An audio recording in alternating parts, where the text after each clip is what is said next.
everyone! So for today's video po ay magtitiba tayo ng saging dahil gusto ko magluto ng ginatang saging or tinatawag namin sinugno. So ayan. Kaya parang sa merienda. Diba?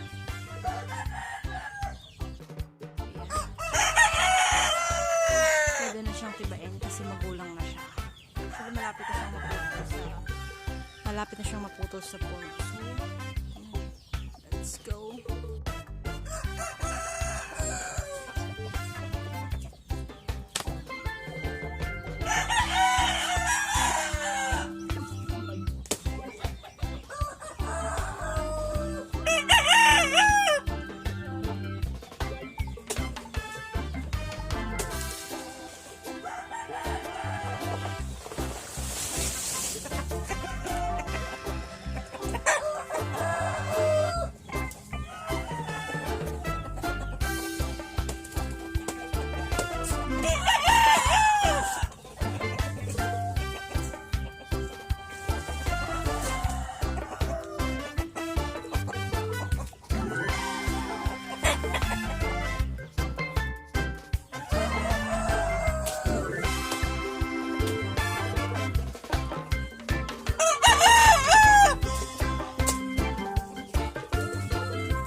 So ayan, katapos ko lang po magtiba. Nagtiba-tiba dahil katirisan din ang araw.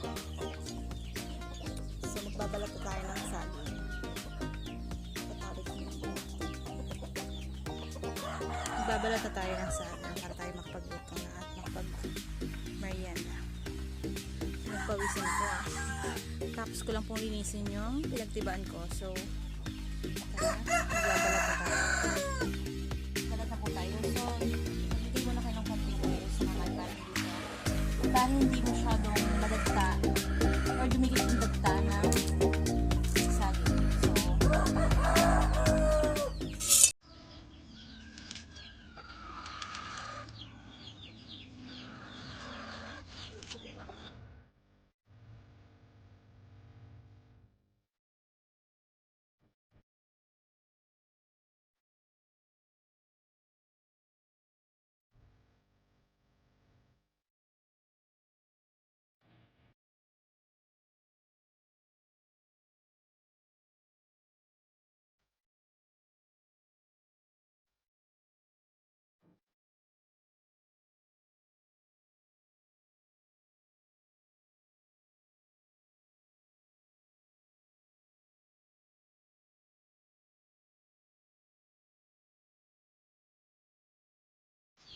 So, ayan, tapos na. Ayan. So, bago natin siya hiwain, make sure kung hugasan muna natin siya. Hugasan muna natin.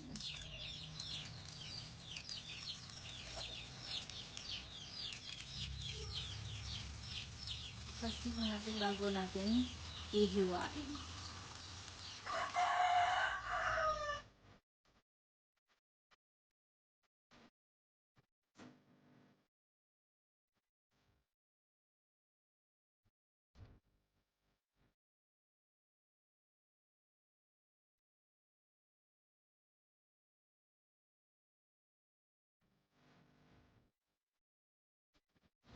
So, ayan, tapos na po tayo mag-hiwa nilang saging.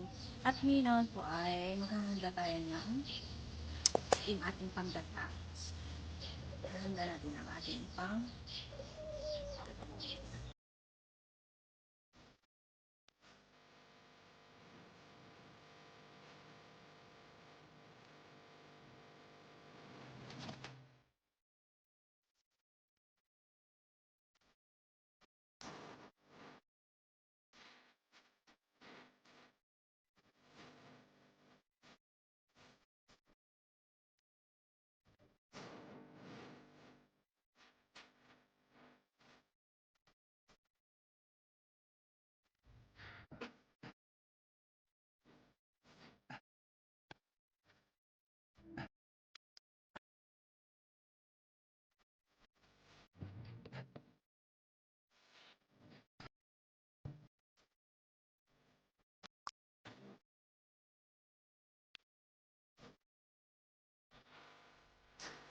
Bilad muna natin tong kasi pwede natin siyang pangsiga sa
So, hello everyone.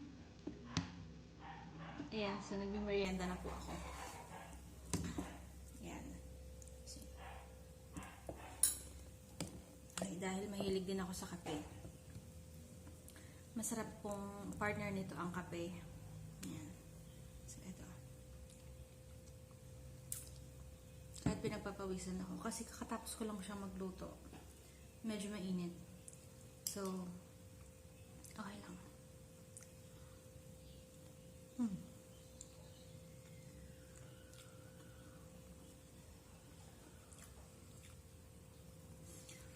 Namiss ko na to kasi matagal na akong hindi nakapagluto. Siguro huli kami nagluto nito ng Mr. Kuar nung bagyong Tisoy, nung matumba yung mga saging namin. Yun yung huling luto namin, so kailan pa yun. And ito lang din talaga yung sunod na bunga ng mga saging namin after nung binagyo kami ni Tisoy and nabasira lahat yung mga saging.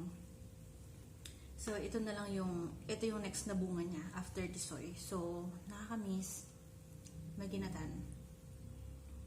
Ayan.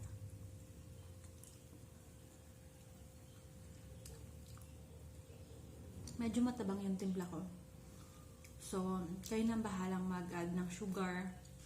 And syempre, ng konting asin, lagyan nyo din ng konting asin para okay yung lasa.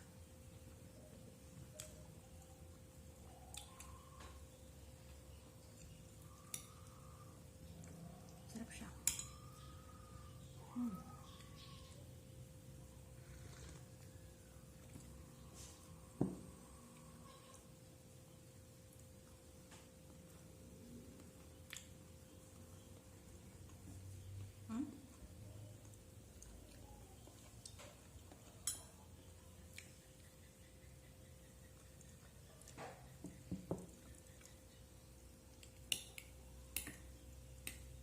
And, ang problema kasi, hindi maganda yung napili kong niyog.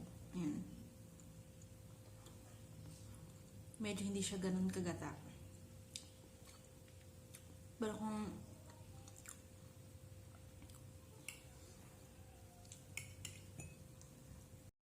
so, ayan. Hindi ganun kaganda yung gata ko kung napili. Pero okay lang. Kasi, okay naman siya kasi libre naman yung niyog. Pinaghingi ko sa kapitbahay. Hindi naman kasi malayo kami sa bayan. So, kung kayo ay nasa Manila or nasa city, pwede namang bumili na lang kayo ng niyog or yung coconut milk para mas less yung hirap nyo. Since naman kami nandito sa province at medyo malayo ang bayan, syempre, and may niyog naman po dyan sa gilid-gilid. So, pwede namang effort na lang. So, itong katulad ng ginawa ko, effort magtalop ng niyog and effort magkudkod. So, naka-less ka pa ng gastos. May bongga pa yung merienda mo.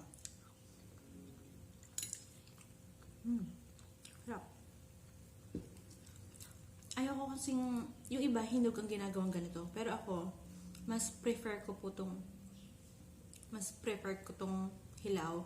Kasi pag hinog, medyo malambot na siya. At ayoko medyo malambot siya. Mas okay na sa akin yung ganitong medyo matigas-tigas. Usually po, kapag hinog yung saging, ginagawa ko lang siyang maruya or piniprito ko lang siya. Or kinakain po siya ng hilaw. Kasi mas masustansya kapag kinain mo siya ng hilaw. So, ganun. Pero pag itong hilaw, ito lang talaga yung luto ko dito. Ginatang.